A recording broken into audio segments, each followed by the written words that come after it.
Êxodo capítulo 33, versículos 12 ao 17.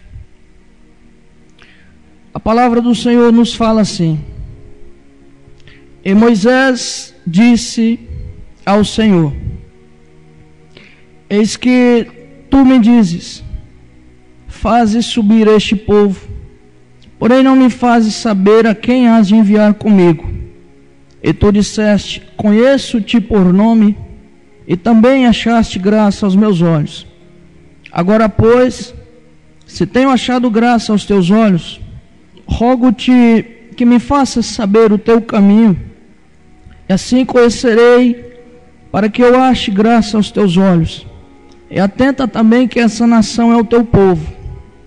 Disse mais o Senhor: Irá a minha presença contigo para te fazer descansar. Então disse Moisés: Se a tua presença não for conosco, não nos faça subir daqui. Como, pois, se saberá agora que tenho achado graça aos teus olhos, eu e este povo? Acaso não é por andares tu conosco, e separados seremos eu e o teu povo, e de todo o povo que há sobre a face da terra?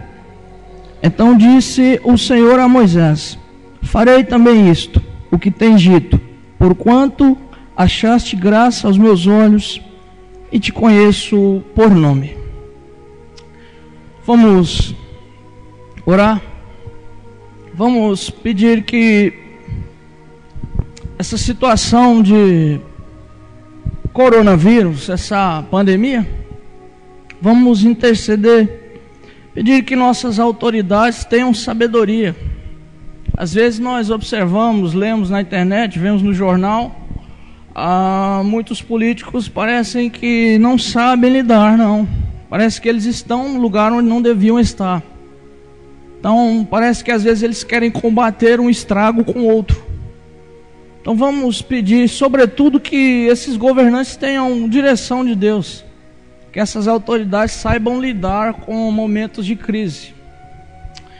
Pedir também que a palavra do Senhor seja pregada com fidelidade, que o nosso coração esteja aberto para a palavra. Pai, nós te louvamos, bendizemos o teu nome santo, imploramos, rogamos que o Senhor tenha misericórdia da nossa nação, que o Senhor tenha misericórdia de nós. Pedimos que o nosso governo tenha condição, tenha entendimento, Senhor, de trabalhar para que essa nação não sofra nenhum colapso. Pedimos que o Senhor tenha misericórdia de nós, que esses governantes, principalmente esses líderes de esquerda, tenham sabedoria, que eles não façam promover o reino do diabo em nossa nação. Pedimos ao Senhor que o Senhor tenha piedade de nós, dê sabedoria ao nosso presidente da República, aos seus conselheiros e seus muitos ministros. Pedimos que o Senhor dê sabedoria aos governantes dos estados, sobretudo da nossa cidade, no que toca a nós. Senhor, que esses decretos sejam de maneira sábia feitos, que nenhum desses governantes ajam como tolos, mas que saibam, Senhor, governar bem, que saibam exercer o cargo para o qual o Senhor entregou a eles. Que o Senhor tenha piedade de nós e assim ajude esses homens, mesmo que muitos deles sejam ímpios.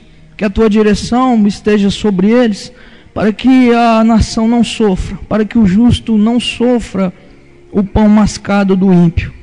Pai, fala conosco na tua palavra. Senhor, eu não me encontro em condições nenhuma acho, de expor seu evangelho à sua igreja. Mas o Senhor, conhecedor dos corações, conhece o meu coração, conhece o coração do seu povo. Fale, Senhor, dos mais duros aos mais simples, toque-lhes o coração. Fale, repreende aos que são soberbos, consola aos que são aflitos e despedaçados. Levanta o oprimido, o órfão, o que precisa de consolo. Faz que a tua palavra não respeite a aparência das pessoas, mas que seja proclamada conforme o Senhor assim deseja, para o louvor e glória do seu nome, por Jesus Cristo, do seu Espírito Santo que em nós habita. Amém. Meus irmãos, eu gostaria de tratar com vocês no tema sede de Deus. Eu gostaria de explanar esse importante tema, sede de Deus. O texto que eu e você lemos deve ser lido dentro do capítulo imediatamente anterior e o capítulo atual. Esse texto que nós lemos é um diálogo entre Moisés e o Senhor. Quando Moisés estava conversando, orando a Deus, sobretudo em favor de um povo, o povo de Israel. E nos capítulos imediatamente anteriores, esse povo havia pecado contra Deus. E eles haviam pecado de tal forma que Deus havia dito no capítulo anterior que não poderia mais prosseguir no meio do povo. O pecado deles já havia causado tanto furor da ira de Deus, que Deus disse para Moisés assim: se eu for entre vocês, se a minha presença, se eu estiver com vocês, eu terei que destruir vocês, eu terei que eliminar vocês. É esse o contexto. Então, dentro desse contexto, Deus diz para Moisés assim: eu não vou mais, eu enviarei um anjo, ele irá diante de vocês. Esse anjo fará o trabalho de eliminar os cananeus, e vocês vão herdar a terra que emana leite e mel. E diante desse contexto, diz o capítulo anterior que o povo começou a se entristecer, aquela geração, aquele povo de Deus. E Moisés entra em oração, em diálogo com Deus.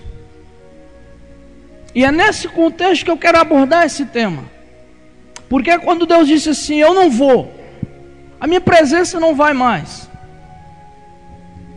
Quando Deus disse: vai o meu anjo, Moisés disse: eu não quero um anjo. Se a sua presença não for conosco, não nos faça sair daqui. Eu queria abordar esse tema buscando, de certa forma, essa pregação vai ser um pouco biográfica, embora não inteira, buscando na vida desse homem este exemplo de sede de Deus, de como o que Moisés queria era Deus. Eu queria abordar isso sobre dois tópicos principais.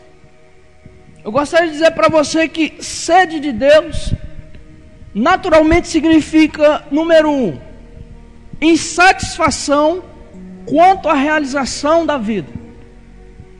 Ter sede de Deus, segundo nós aprendemos com a vida de Moisés, significa necessariamente insatisfação no que diz respeito às realizações da vida. Em segundo lugar, sede de Deus significa crescimento espiritual constante. Eu gostaria de explanar algumas coisas, embora tendo esse texto como base, sobre esse tópico e mostrar que através desse grande servo de Deus, que através de Moisés nós conseguimos ver o que é ter sede de Deus, o que é querer a presença de Deus mais que tudo. Então, sobre o primeiro tópico, sede de Deus significa insatisfação quanto às realizações da vida. Nós podemos ver em Moisés que ter sede de Deus significa insatisfação quanto às realizações materiais. Moisés dá esse exemplo. Se nós pegarmos o livro do Êxodo, logo ali nos primeiros capítulos, quando fala do nascimento de Moisés, e lá em Êxodo capítulo 2, versículo de número 10, diz-nos que a mãe de Moisés colocou ele sobre um cesto de junco betumado e colocou às margens do rio. E diz-nos o texto sagrado que a filha de Faraó viu que o menino era bonito e disse assim: traz uma mama de leite para essa criança aí e cuida dele. Quando ele estiver um pouquinho maior, eu pego ele de volta para criar. Moisés parecia que era um garoto formidável. Moisés, segundo o texto sagrado, ele foi criado na corte do Faraó. A filha do Faraó, pela lógica natural, pela forma de família atual, ele seria neto do Faraó. Ele foi criado, Moisés foi provavelmente, certamente, ele foi treinado, ele foi educado no maior império do mundo na época. A maior potência militar, econômica, tecnológica da época era o Egito. Até hoje, as pirâmides egípcias são um exemplo de engenharia, de arquitetura, de ciência. Moisés foi criado ali. Se nós dermos crédito à tradição judaica, por exemplo, o historiador Flávio Joséfo, do primeiro século, ele diz que Moisés era general de Faraó. Embora essa tradição aí ela deva ser mais desacreditada do que crida, mas para nós temos um exemplo do que significava isso. Porém, o que é certo é o que o escritor aos Hebreus diz em Hebreus 11:24. Moisés, e o texto sagrado diz assim, sendo já grande, e os estudiosos dizem esse texto aplicado ali naquela situação, não pode se referir a quando Moisés cresceu, no sentido de que Moisés atingiu uma certa idade, não, mas se refere a uma grandeza de status, a uma grandeza de poder, de prestígio. Diz lá que Moisés, sendo já grande, escolheu deixar de ser chamado filho da filha de Faraó para sofrer a humilhação com seu povo. Então Moisés, ele tinha tudo isso. Moisés, ele tinha toda a glória, ele tinha tudo à disposição,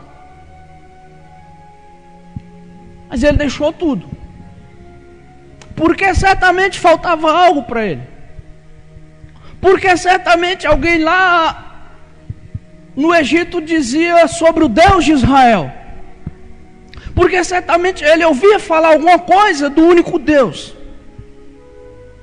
porque certamente ele ouvia falar sobre um Deus que era diferente daqueles deuses do Egito, porque ele tinha contato com seu povo, com sua mãe, e eles lhe contavam sobre o Deus de Abraão, Isaque e Jacó. Então provavelmente ele começou a ter sede, até chegou um momento que ele deixou tudo. Isso nos mostra um grande exemplo de que as bênçãos materiais não podem nos satisfazer a alma. Quando alguém tem sede de Deus, esses bens terrenos aqui, eles não significam nada. Eles não trazem completude. Eles não trazem perfeição. Vejam, se esse homem era um guerreiro, se esse homem era um príncipe, ele abriu mão de tudo e saiu em busca do Deus hebreu, o Deus de Israel. Não é à toa que depois encontrou no capítulo 3. Sede de Deus necessariamente significa insatisfação quanto às realizações dessa vida. Ninguém se realiza com as coisas dessa vida. Ninguém. Moisés nos é um exemplo disso. Realizações materiais não nos satisfazem. Nenhuma alma sedenta se satisfaz com realizações quanto aos status dessa vida, quanto a um cargo profissional, quanto a um reconhecimento nas mídias sociais, fama, nada disso. Só Deus é quem pode satisfazer uma alma sedenta. João Calvino dizia que Deus imprimiu na alma humana necessidade dele. Billy Graham dizia que o tamanho do vazio do seu coração É o preenchimento que Deus tem para preenchê-lo. Então Moisés exemplifica. Provavelmente ele ouvia falar do Deus verdadeiro. Provavelmente lhes contavam na corte imperial sobre os deuses egípcios.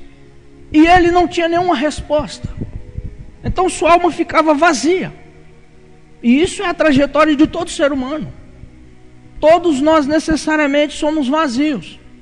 Quando nossa vida está presa apenas a esse nível físico, quando nossa vida é acordar, trabalhar, descansar, dormir, procriar, tudo isso vai virando um bolo e nossa vida é um vazio. A menos que nós tenhamos Deus para preencher a nossa alma. Moisés exemplifica o que é ter sede de Deus. Por isso que quando Deus disse assim para mim, vai um anjo, Moisés disse, eu não quero um anjo, eu quero a sua presença.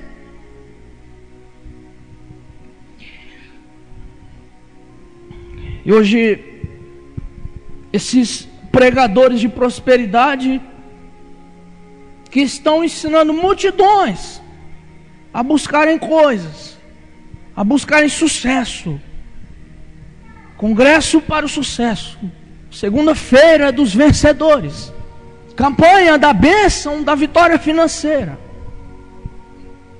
estão enchendo o bolso das pessoas, prometendo coisas que Deus nunca prometeu e enviando corações vazios para o inferno. É isso que eles estão fazendo. Mas esse homem de Deus é um exemplo de que nós não encontraremos satisfação nas realizações materiais dessa vida. Moisés também tipifica, exemplifica insatisfação quanto à vida emocional. Quem tem sede de Deus não é plenamente satisfeito com a vida emocional, com as realizações emocionais. E por favor, não me entendam mal.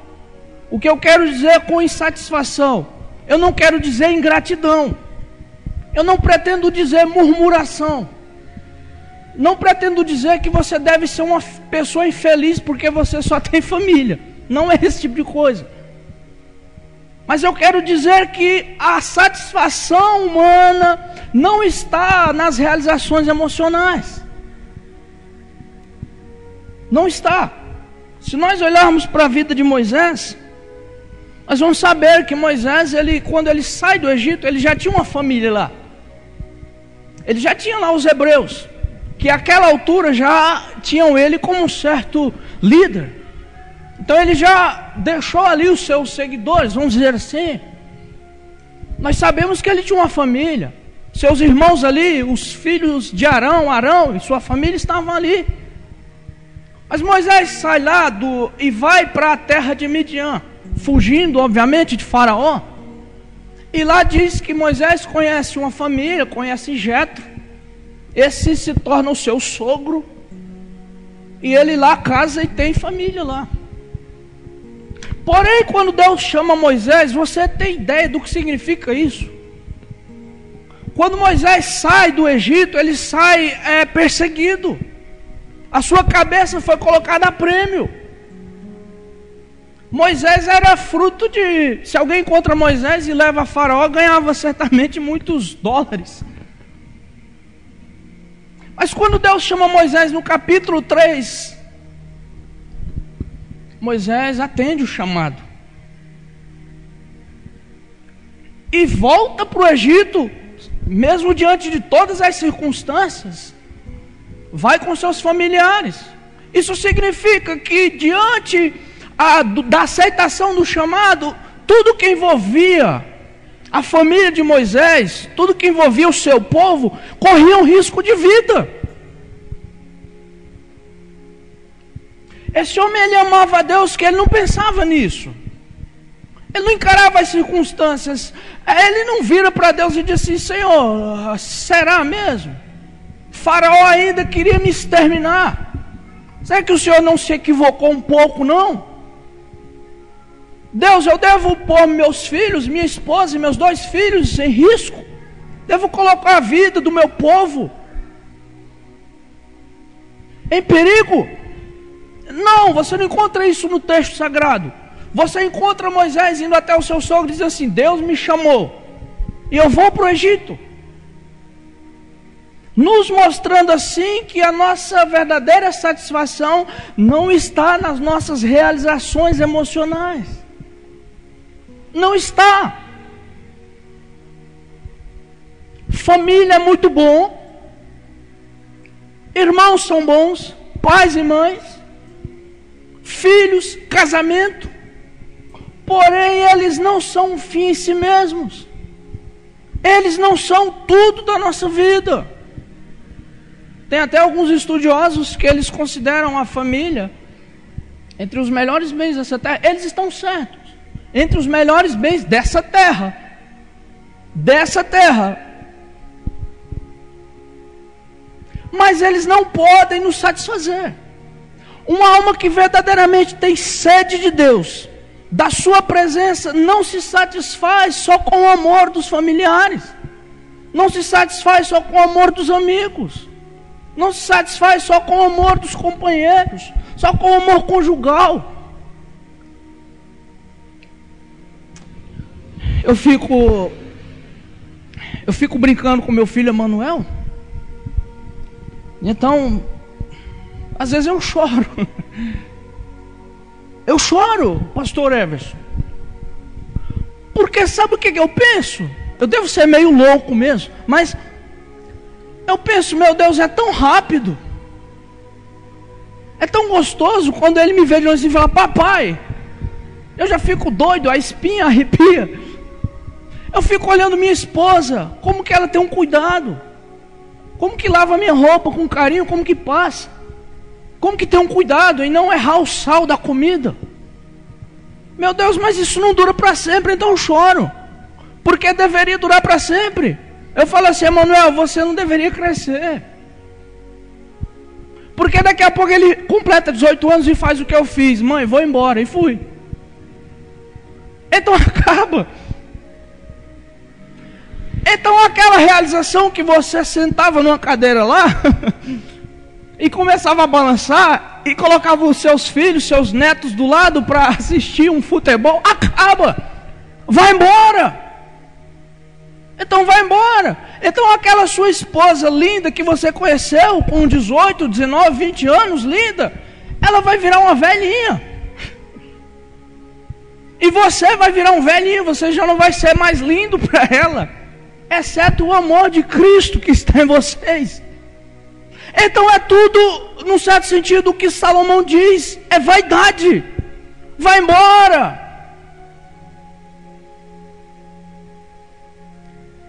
Tudo passa, mostrando-nos que nem esses bens, nem esses valores melhores que Deus colocou na terra podem preencher nossa alma. Por isso que um homem que tem sede de Deus, uma alma sedenta, que quer Deus verdadeiramente, não se prende a esses valores, mas busca algo maior. É por isso, pai, seu filho vai embora. Nós perderemos nossos cônjuges.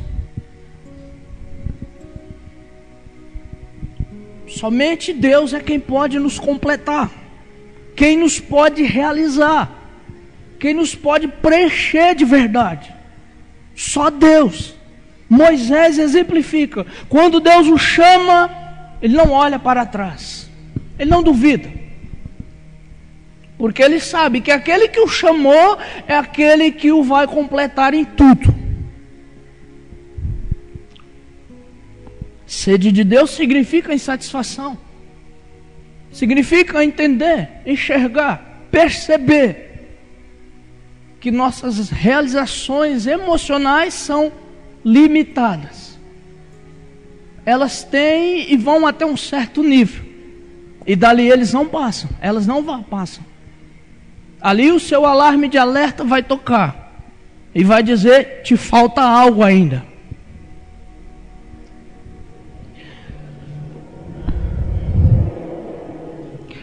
Nós vemos, ligamos a televisão, abrimos o Facebook, Cada página que você rola assim, você acha a placa, né? Aquele banner lá, luto. Ah, foi minha mãe. Ah, foi não sei quem. As pessoas morrem a toda hora, todo tempo.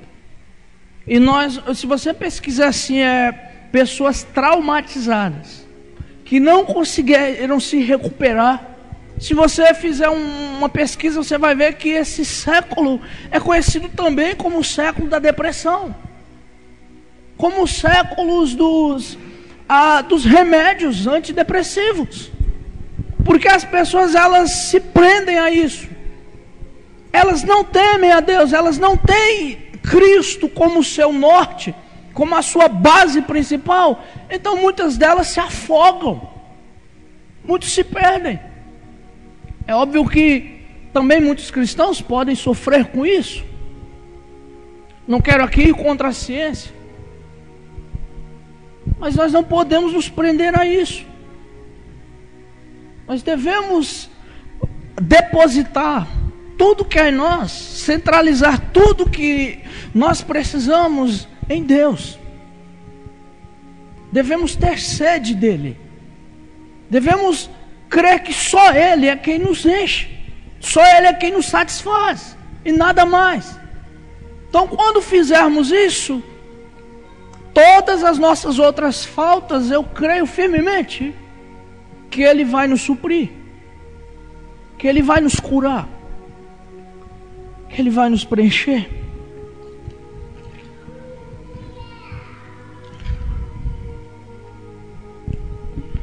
Agora, um segundo tópico que Moisés exemplifica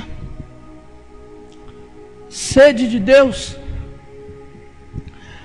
é que sede de Deus significa crescimento espiritual constante.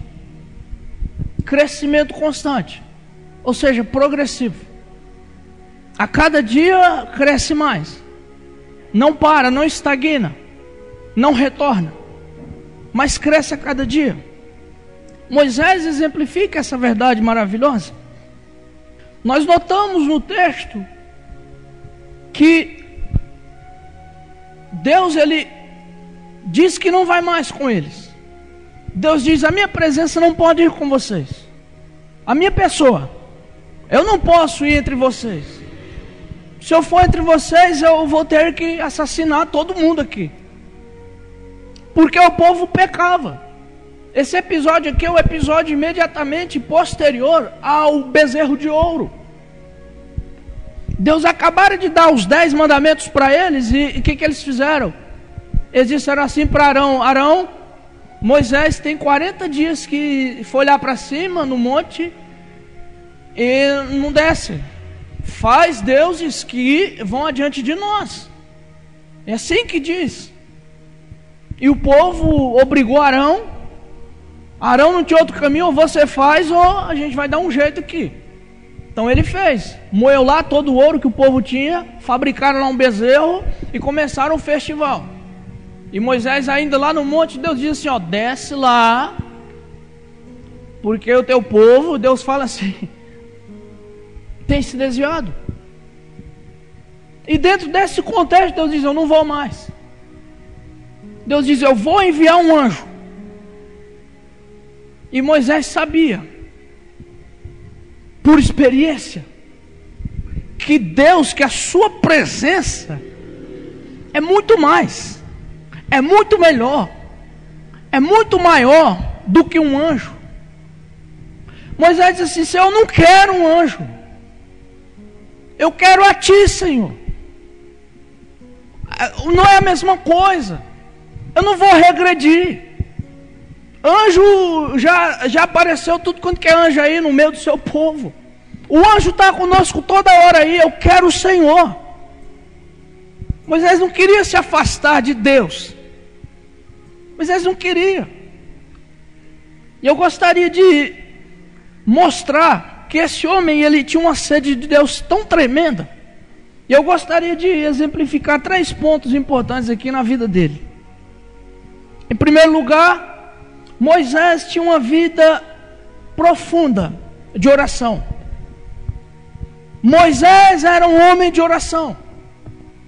Esse homem era tão sedento de Deus que ele tinha uma vida profunda de oração. Quando nós lemos Êxodo capítulo 17, versículos 8 ao 16, eu nunca vi Deus valorizar tanto a oração como Ele valoriza. Porque lá em Êxodo capítulo 17, o povo de Israel tem que lutar contra os amalequitas. E Deus disse: vocês vão lutar contra os amalequitas. E acontece que Moisés diz assim: Josué, ordena o povo para a batalha e eu vou orar. E Moisés já era velho, porque quando Moisés se apresenta diante de Faraó, ele já tinha 80 anos. Então Moisés era um ancião. E diz o texto sagrado que quando Moisés erguia as mãos, o povo de Israel vencia. Mas quando Moisés, cansado, porque ele ficou o dia inteiro intercedendo, ele abaixava as mãos, diz o texto assim, o povo de Israel perdia. Então os exércitos, os amalequitas e os israelitas estavam se enfrentando, e o homem de Deus estava orando aqui. Então quando ele cansava, o povo perdia, tombava na batalha. De maneira tão maravilhosa que Deus usava esse homem e depositava nele o seu poder, de maneira tal que os seus auxiliares ali tiveram que escorar Moisés com pedras, para que ele ficasse com as mãos estendidas. Então quando eles fizeram isso, o povo venceu a batalha. Mas esse homem ficava dias orando, intercedendo, pela manhã até ao virar da tarde, intercedendo. Esse homem exemplifica ter sede de Deus. Por isso que quando Deus disse assim, vai um anjo, ele disse, eu não quero anjo, eu não quero, eu não vou deixar um nível desse espiritual e voltar à estaca zero. Eu quero a sua presença de Deus. Esse homem não queria regredir. Ter sede de Deus significa crescimento constante na vida espiritual. Que verdade maravilhosa! Quando Moisés recebe as leis, ele ficou 40 dias. 40 dias no monte. Você pergunta o que ele fazia a maior parte desse tempo. Não sei dizer muitas coisas, eu não gosto de especular, mas eu sei que ele ficou a maior parte do tempo em oração. Como que nós sabemos disso? Nós sabemos disso quando nós lemos Deuteronômio, lá no capítulo 9. E não foi apenas uma vez que Moisés ficou 40 dias, mas lá em Deuteronômio capítulo 9, Moisés declara que esteve no monte por 2 vezes. A primeira vez ele recebeu as tábuas da lei. Então quando ele desce, o povo havia pecado. Nesse texto você vai observar que ele, enraivecido, ele quebra essas tábuas. Depois ele diz em Deuteronômio 9, eu voltei. Você vai ver nesse texto aqui que ele intercede pelo povo. E Deus não mata o povo, porque Moisés intercede. Mas ele diz que ficou 40 dias. Então ele desceu 40 dias e lá ele disse, fiquei 40 dias prostrado, em oração, intercedendo. Isso é que é uma vida profunda. Isso é que é um exemplo de sede de Deus. Isso é que é uma realidade sobre-humana. Que vida profunda. Que vida maravilhosa. É isso que significa ter sede de Deus.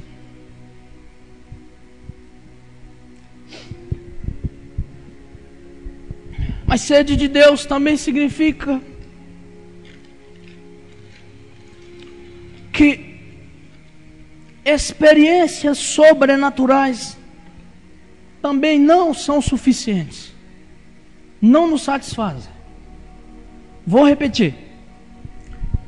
Sede de Deus significa uma alma que não se satisfaz apenas com experiências sobrenaturais.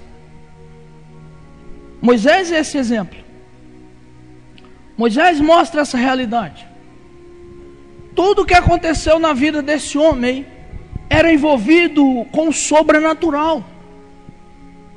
Se você fazer um resumo biográfico da vida desse homem, você vai perceber que em todo momento a sua vida é regada de eventos sobrenaturais. Só a nível de exemplificação. Êxodo capítulo 3, Deus chama Moisés, já manifesta um sinal, a sarça ardente. Em seguida, no capítulo 4, manifesta 2 sinais. O cajado de Moisés se transforma em serpente. Moisés põe a mão no seio, ela fica leprosa. Deus diz, volta a pôr. Ele põe a mão, fica sã de novo. Você lê os capítulos 8 ao 14, as 10 pragas. Moisés vivia o sobrenatural. Moisés, tudo que era milagre, testemunhava todos os dias. Todos os anos que o povo de Israel ficou no deserto, Deus mandava o maná.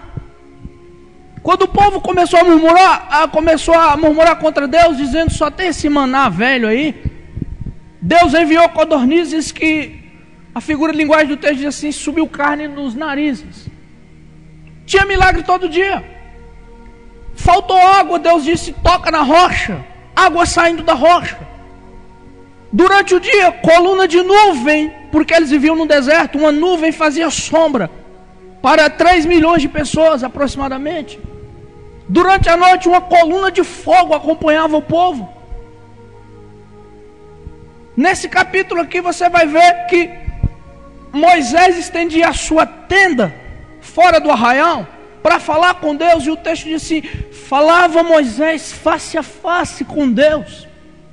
E você vai ver que quando Moisés sai da tenda, o povo olha para Moisés e tem medo, porque o rosto de Moisés resplandecia. Moisés tinha uma vida regada de experiências sobrenaturais, mas não é suficiente. Não é.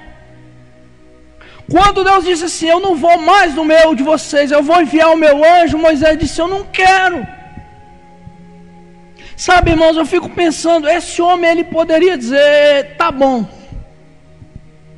tudo bem, Senhor, tá bom demais, eu já vi anjo, eu já destruí o Egito, eu atravessei o Mar Vermelho em seco, eu já afundei a maior potência mundial com seus milagres, o Senhor já manifestou sua glória durante todos esses anos, eu agora um velhinho, tá bom, Senhor, manda um anjo aí, eu quero uma cadeira, eu vou sentar ali, vou me aposentar do ministério, vou dormir e morrer, amanhã eles me enterram, meu nome vai ficar gravado aí para a história, até a consumação das eras, tá bom, acabou.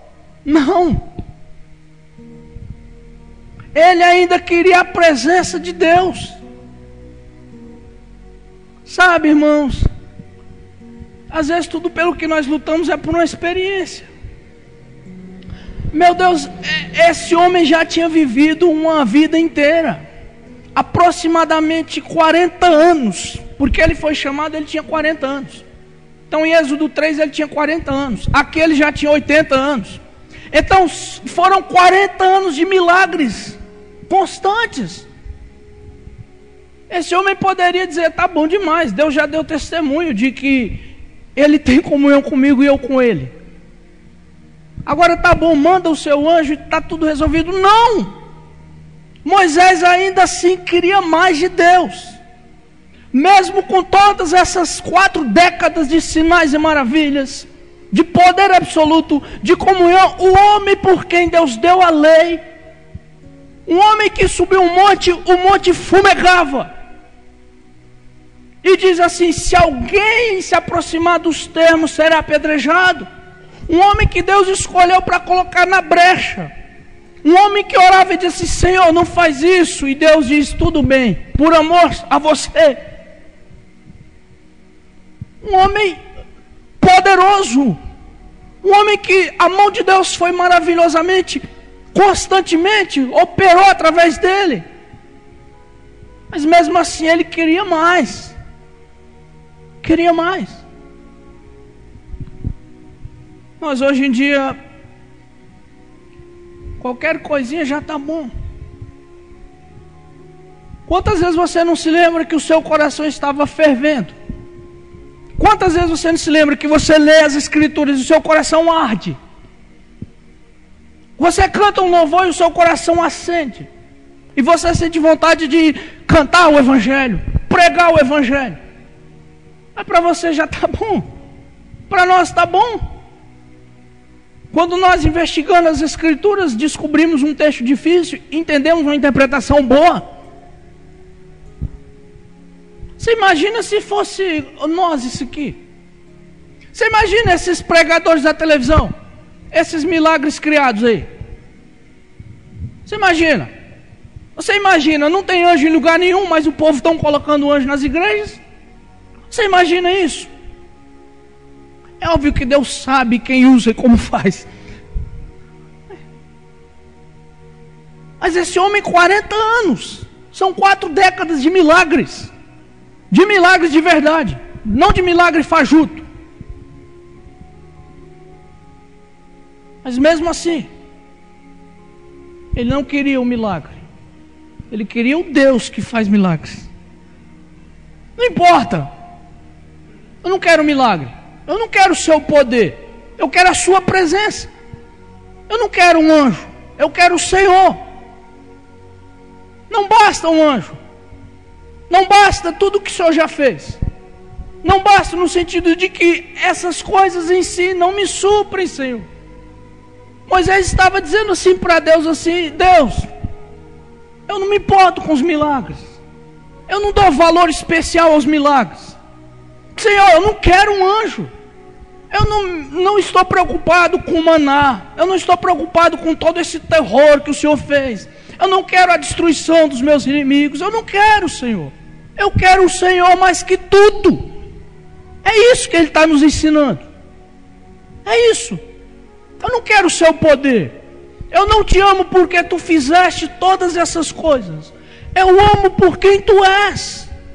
Eu amo porque tu és aquele que me disse: eu sou, me envia a voz. Eu não quero suas bênçãos. Eu não quero suas operações miraculosas. Eu quero a sua presença. Eu quero a sua presença. Por isso que ele disse: se o Senhor não for conosco, se a sua presença não estiver conosco, não nos tire daqui. Não nos tire daqui. Moisés é um exemplo de um homem sedento de Deus. Porque quem tem sede de Deus não se satisfaz apenas com experiências. Eu tenho certeza que se qualquer um de nós aqui fizer uma investigação na nossa biografia, nós vamos ter várias experiências para contar. Mas onde estão elas? Elas estão lá no passado. E é lá que elas devem estar, no que diz respeito a Deus. Ou mesmo se elas acontecerem agora, elas têm sua relevância. Mas elas só têm isso, sua relevância dentro do seu contexto, dentro da sua situação. Mas o que nós devemos querer de verdade é Deus. Devemos querer mais Deus do que o poder de Deus. Eu estava lendo esse texto e meditando, eu ficava pensando: meu Deus, será que quando nós oramos assim: Senhor, manifesta o teu poder, nós estamos querendo o seu poder ou a sua presença? Porque me parece que esse homem, ele nos evidencia nesses livros que é mais importante comunhão com Deus, é mais importante a presença de Deus do que a operação maravilhosa de Deus.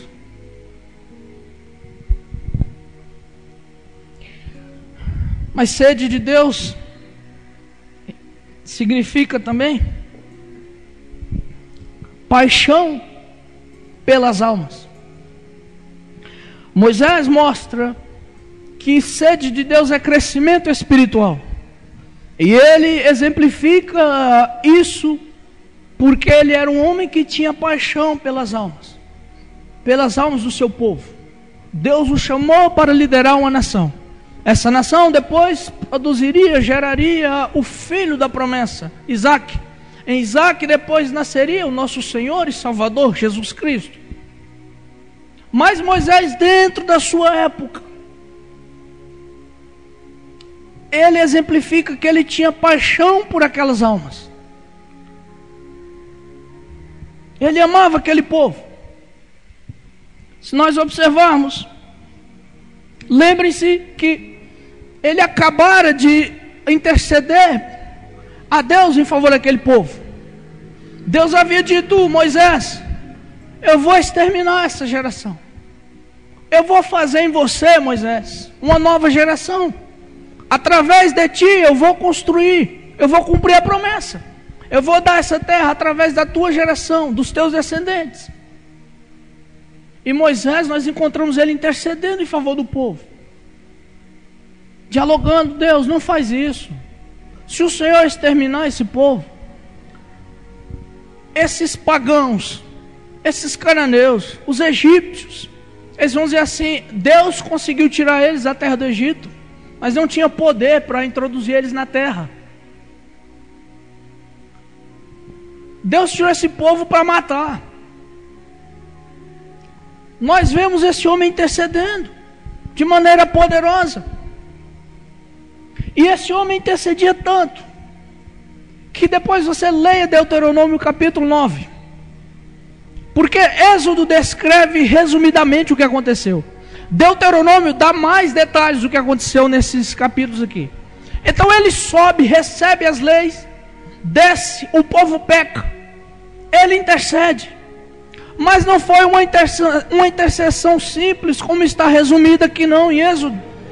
Foram 40 dias e 40 noites, durante os quais esse homem não comeu e nem bebeu. E ele passou todo esse período aí intercedendo em favor do povo. Lá em Deuteronômio 9 ele diz assim: eu subi de novo, conforme a primeira vez, porque ele subiu para receber a lei. Ele desceu, o povo havia desviado. Depois ele volta e passa 40 dias intercedendo. E lá no texto sagrado ele diz assim, lá no versículo 18 de Deuteronômio 9: e eu passei prostrados 40 dias e 40 noites. Sabe? Isso é que é exemplo de um homem sedento de Deus, de um homem que quer crescer espiritualmente constantemente. Isso aqui é um exemplo, irmãos. Eu não sei você, mas será que é só eu que é assim? Às vezes um irmão pede oração, às vezes acontece de nós esquecermos de orar pelo irmão que pediu. Eu fui pego nesse pecado, eu falei: meu Deus, estes dias um irmão mandou um pedido de oração para mim no WhatsApp. Eu falei: ah não, Senhor. Ali, assim que ele mandou, eu peguei e fui orar. E eu estou falando dessa oraçãozinha. Deus entende. Mas, sabe, se Deus colocasse esse fardo sobre mim e você, se eu e você agora estivéssemos guiando esse povo no deserto, qual que seria a nossa reação? Se eu e você ficássemos 40 dias para receber a lei, e quando nós descêssemos, nós encontrássemos a igreja adorando um bezerro de ouro, praticando orgias sexuais, o que nós faríamos?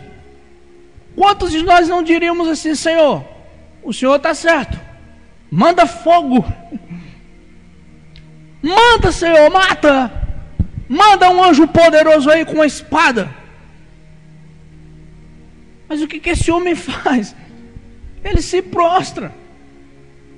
Quando ele resolve o problema, ele diz assim: ó, eu tenho que voltar agora. E lá em Deuteronômio diz assim: eu voltei e me prostrei 40 dias, como eu fiz antes em favor de vocês, para que o Senhor não exterminasse vocês.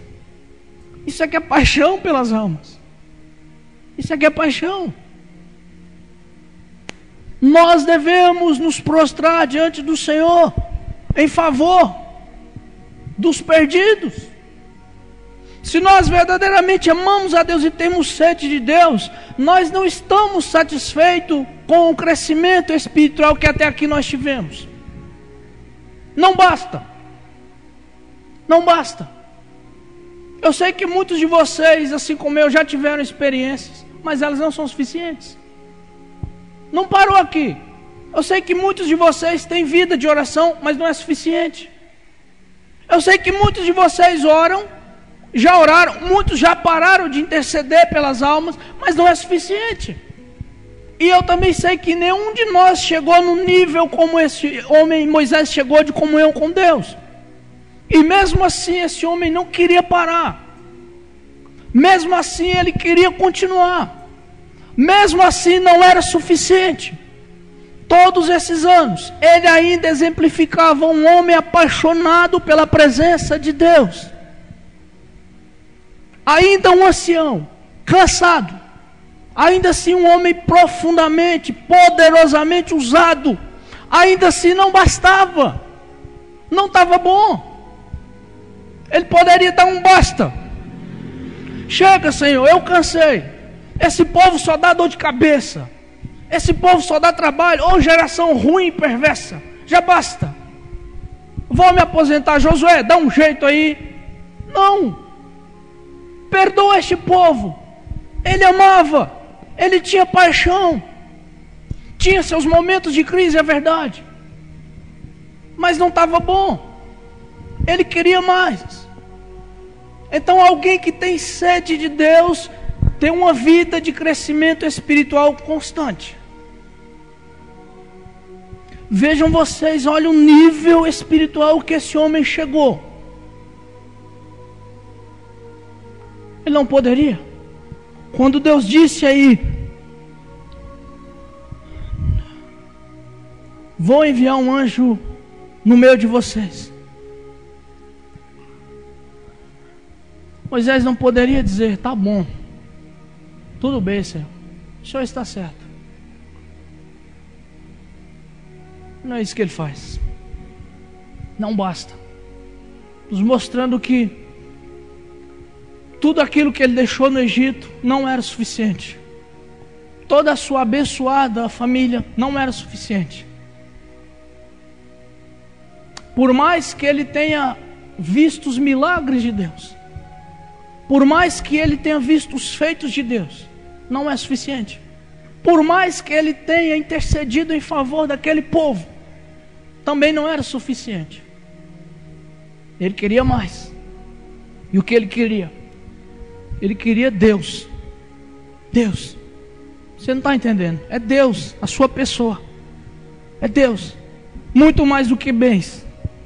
Muito mais do que milagres. Muito mais do que os amores dessa vida. Muito mais do que as satisfações dessa vida. Deus. A presença de Deus. E para encerrar, eu gostaria que você lesse aí o versículo 11. Aparece imediatamente antes do texto que nós lemos. Veja o que Moisés queria. Por isso que ele não queria um anjo. Por isso que quando Deus diz assim, vai agora o meu anjo, porque eu não vou mais. Observe aí. E falava o Senhor a Moisés, face a face, como qualquer fala com seu amigo.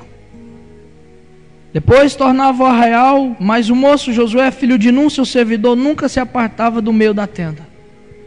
Então você entende.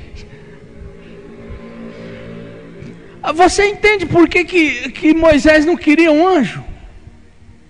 Você entende que todos esses 40 anos de profundas experiências, de tantos feitos de Deus, você entende por que esse homem não se satisfazia só com um anjo?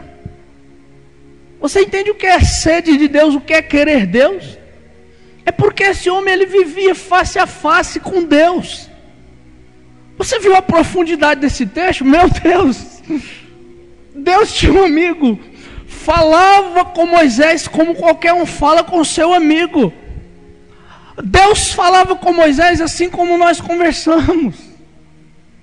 Você lembra quando Deus desce para falar com Adão no Éden? Adão, onde está? Diz que Deus passeava no jardim.